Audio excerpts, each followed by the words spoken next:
Hey everyone, welcome back to another episode of Chewing the Fat, and this week I'm talking to Sara Assad-Mannings from Bun Head Bakes. Sara is one of the hundreds of people who have taken up the call that we've all made for food to be delivered to our door during the pandemic. Bun Head Bakes started in the first lockdown when Sara essentially started making some baked goods for some friends and family, and they coerced her into setting up as Bun Head Bakes. Her Instagram is incredible. Check her Instagram out, Bun Head Bakes.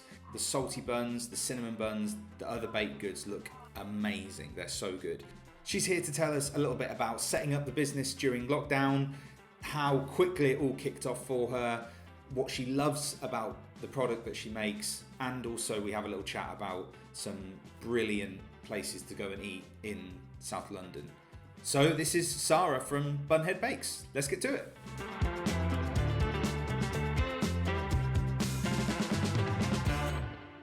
Sara, really nice to meet you. I'm an absolute fanatic and lover of some of the photos that you post of your cinnamon buns, and that's not a euphemism at all.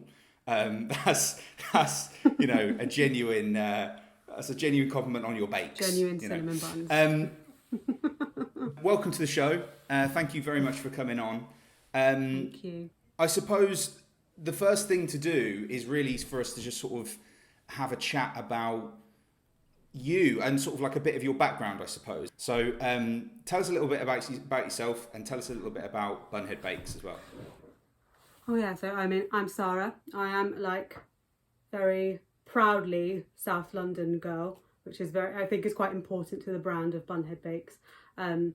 It's weird because I kind of just fell into this happening. I've always cooked, always baked, but never really did it professionally. I worked briefly kind of on and off for a Palestinian vegan place called What the Fatouche, and I was actually due to start a job as a chef in a nursery in March 2020, and then obviously like everything shut down, and so I just started baking. I think like everyone else, I just started baking in the first lockdown, and I started doing sourdough buns, and then I took them to my sister's house to like at a distance, left them at the doorstep, and her housemates were just, I don't know, it was just kind of like a joke thing that people were like, oh, you should start selling them. And then like, you know, if anyone who knows me knows that I always wear my hair like this, or I have it in a bun. So my sister's housemate was just like,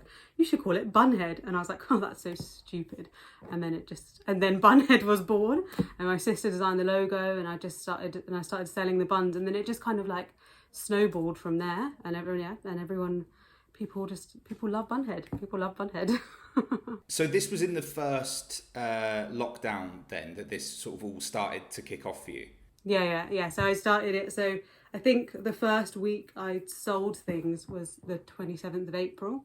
And so it was, that must have been about like a month into lockdown that I decided to start selling them. So then you had sort of almost like more or less a month of, I suppose, like narrowing in your recipes and things like that, and then it just sort of kicked off from there. How sort of like quickly did it start getting like as big as it has got? Well, I think and you mentioned there about like narrowing in recipes, and like it wasn't even like that. It was just like I made sourdough buns once, and I was like, okay, people really like these, and I was just figuring it out as I was going along. Like I still even now I'm like fine tuning things as I go along, but I was very lucky because about like 2 weeks in, I was approached by obviously like people BBC producers, whatever, were trawling the internet trying to find interesting stories, and so I was contacted by BBC Radio 4 Money Box, which I'd never heard of before, but other people knew what it was, and so I was contacted by them, and I ended up being on the radio, and then like I don't know, and I'm also not someone who uses Instagram at all. Like I think even on my Bun Head page, like I'm not as active as other people on Instagram, but I have friends who are, and so they were like, you know, you need to contact these people, and so it was just, so I would say it was only a couple of weeks that it really started to kick off. And I think as well because people at that time were really like about, I don't know, there was a big kind of community sense and people were really engaging with that kind of entrepreneurship or resourcefulness. And so I think people really wanted to invest the money that they had in people trying to make something work, because obviously as well I was like, I'd completely lost any source of income, so it was the only way that I was able to make any money, and people responded well to that story. I think you were saying there a second ago about the fact that Instagram, you weren't really that sort of like up on Instagram, you didn't really post on Instagram that much. Do you think that Instagram has been one of the things that has made Bun Head Bakes explode and go as big as it has? Yeah, I mean, I would say it's the only tool I use, really. I like occasionally I post on Facebook groups and I have the Facebook page as well, but I think as well because in kind of I'm 26 and I think that's the main age range I'm selling to, and I think that's the thing is the reason it's done so well is because I'm just trying to sell to myself and I know what I would like to see, and so I think that I think the thing that people have responded best to is the persona of Bun Head, like, and not that the products aren't good as well, but I think that people just love the captions. They love that I try to be as authentic as possible and try to be like, I try not to take myself too seriously, and I think that's what people respond the best to. People are more interested in the fact that they're buying off of me than necessarily, because I think as well the products that I'm selling isn't I don't know anyone else who's selling sourdough buns, but which is probably also works in my favour because I'm the only person who's doing it as far as I know. One thing that has massively come out of the pandemic and lockdowns is people selling food, like selling the food they make, and you do get a lot of like people who are selling cookies, selling brownies, selling bread, and I think, as you rightly say, by putting personality on it and by putting a part of yourself on the page and in the baking itself, I suppose that is the thing that makes people want to buy from you. Yeah. And I think it's interesting because obviously I don't want to like shove it down people's throat, but I try to incorporate my Palestinian culture into the food that I'm making. And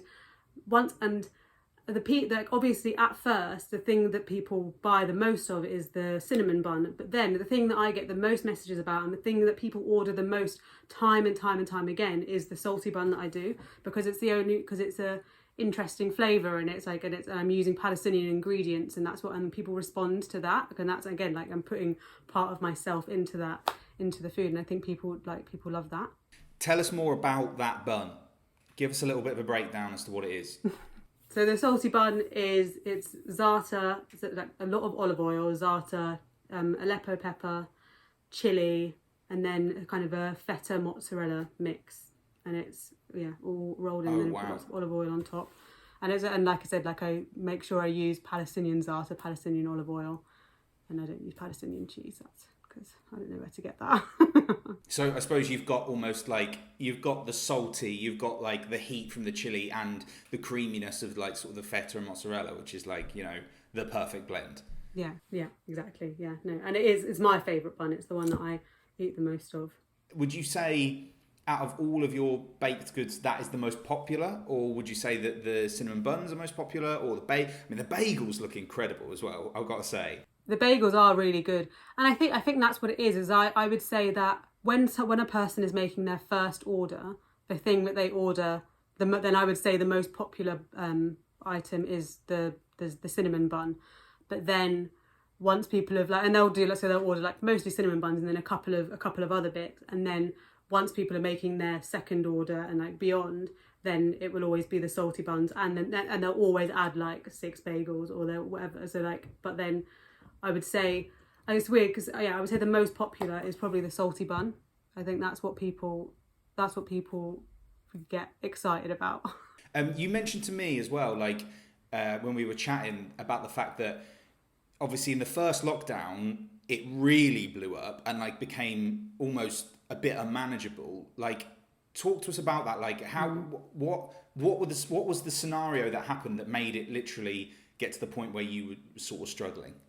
I think because I was taking on, like, at that point I wasn't really limiting the amount of orders I took on per week, and also just the scope of where I was going. So there was like, if I had like, I don't know, if I had like 30 orders in a week, and then I was going from Greenwich, like the furthest east I was going was Greenwich, and then the furthest west I was going was like Twickenham. I was like, to do all of that in a day, to like, you know, get up and then be baking all of that in a day. And I am only working from my like little oven at home. And so I think that, and then so, well, you're doing all of those deliveries, and then you're managing like all like the stock, your packaging, your Instagram, your like everything. And I think I completely burnt out, and I felt like the product that I thought that was like starting to suffer. And I think at the end of the day, that's the most important thing, and that's the thing that's going to keep people coming back. Like, I can be as funny and charming as I want on Instagram, but if it's not a good product, then people just aren't going to make their second, third, fourth, whatever orders. So I think it was just mainly the amount of orders I was taking on per week, I think was the biggest thing that made me just not able to manage it anymore. How have you tried to, I suppose, tackle that then? Like, in as much as, obviously, do you have a cut-off, basically, like, of orders? Like, do you have a certain amount of orders that you'll take, and then it's sort of like that's it, guys, like, we're done now? Like, do you know how far you can sort of go now, you know, to be able to get the best product out? Yeah, so I just take 15 orders a week, and I probably could take a little bit more, but I know that 15 orders a week, I know roughly how much that means I'm going to be making. It obviously, like, it changes, but week on week, but it's like roughly the same. And so I know that it means that I know how much I'm making every week, and I know that I can make good product with that. And I'm so much happier with the products I'm turning out now. And also, there's a bit of like, it creates a bit of buzz when it's like when you're selling out every Sunday. So I open the shop on a Wednesday night, and then once I have those 15 orders filled, then I close the shop, and then that creates a bit of buzz. So people are like, oh my god, she's filling up so quickly, but because usually it does, like, I open it on Wednesday and I have to close it again by Sunday, and so that creates an excitement as well. So I am, you know, always filling those orders every week, and it just means that I can always be happy with what I'm turning out. And I think, like, I'm quite an anxious person anyway, and I always assume that it's not good enough. And so when I was burning out last year, I was just getting so anxious every time I was like handing over orders, because I was just like, I just don't think this is good enough. But now I will happily go and hand in their order, and I'm proud, and I know that it's good, and I think that's the most important thing. Would you say that it is like viable doing it? And what I mean by that, I suppose, is sort of financially. Like, do you, because obviously you're investing like your own money to buy all the stock and stuff to make all these products and then selling them, are you sort of in a position where you're going, okay, it's worth me doing this? Maybe not now. I think last year, I think it could be I know that it has the capacity to be like the messages I get, and there was a point last year where I was doing bread for a pub, and I was doing some wholesale for a cafe, and I get messages from cafes and stuff, and so if I wanted to take all of that on, then yes, it would be completely fine. Like, I would be able to live on it, and I live on it now because I don't have a lot of outgoings. People have less outgoings now, so like, it keeps my head above water now, and if I wanted to expand, then I would be able to make enough money off of it, but I'm quite happy with where it's at now. If you could go back and you could give yourself advice when you first thought about doing it, what would you say? I would just say, just don't take on too much.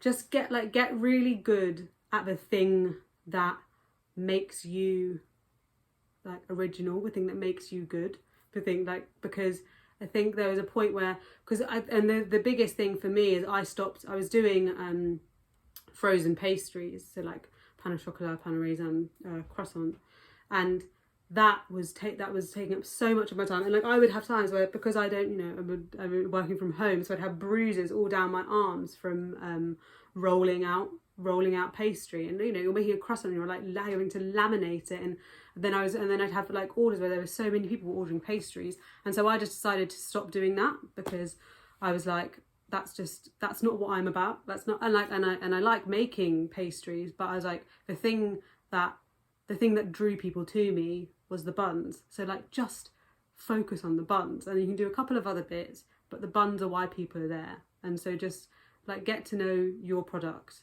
and get really good at the one thing that you do. Don't try and do loads of different things, because people will come back for like the individual product if it's good.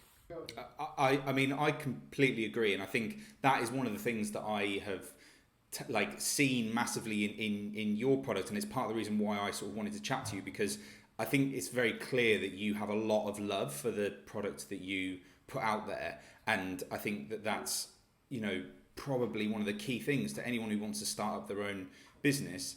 If you're making something that you sort of are like, oh, this will just make me some money, it's never going to work. Like, you sort of have to be passionate and sort of believe in your product, I suppose. Yeah, no, definitely.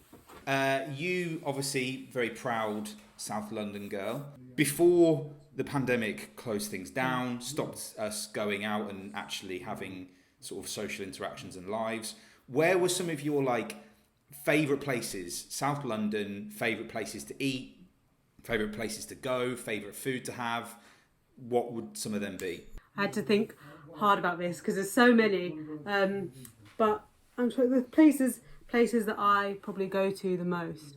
My favourite takeaway foods are probably like a pizza and a curry, and so I love Lahore Karahi in Tooting. Like, everyone should go to Lahore Karahi in Tooting. And for pizza, it's difficult because Franco Manca is amazing, but I feel like might have expanded a little bit too much now.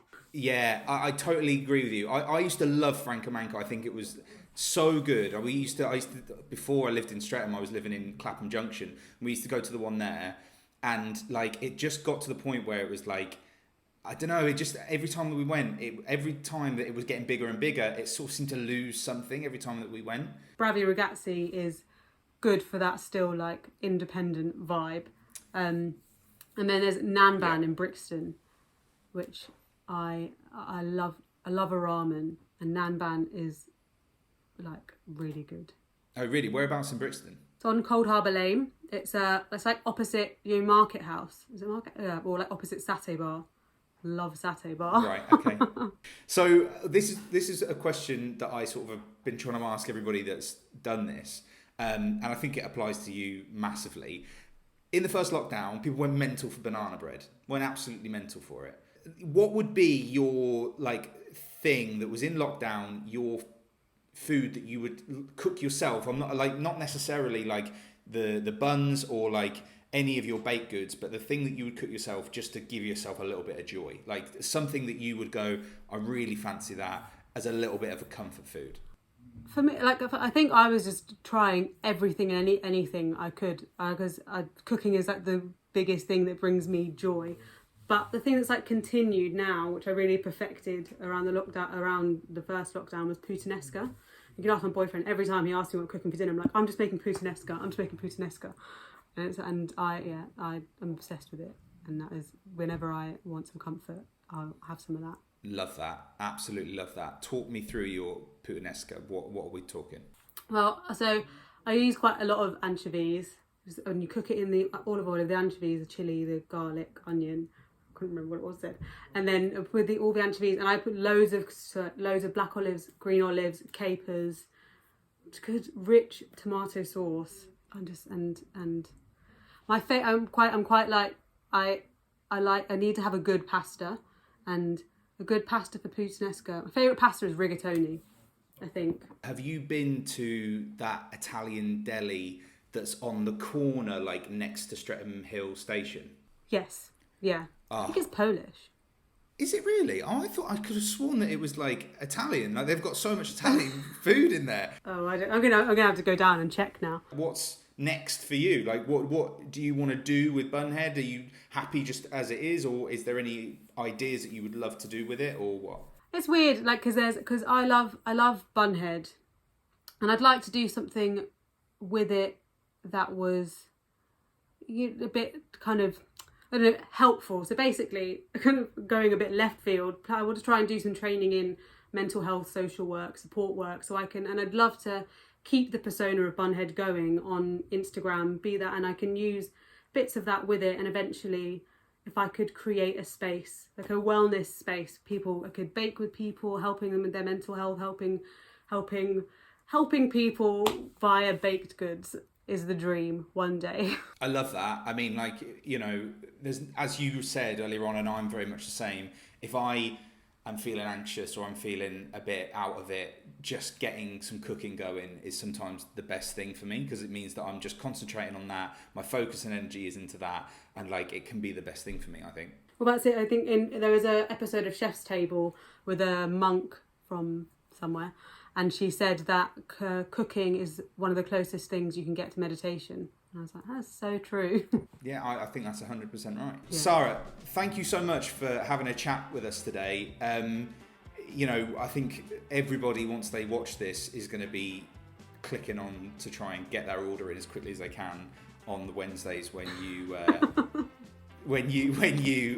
actually, like, you know, put the orders up. It was a pleasure to speak to you, and I'll see you soon. See you soon. Bye.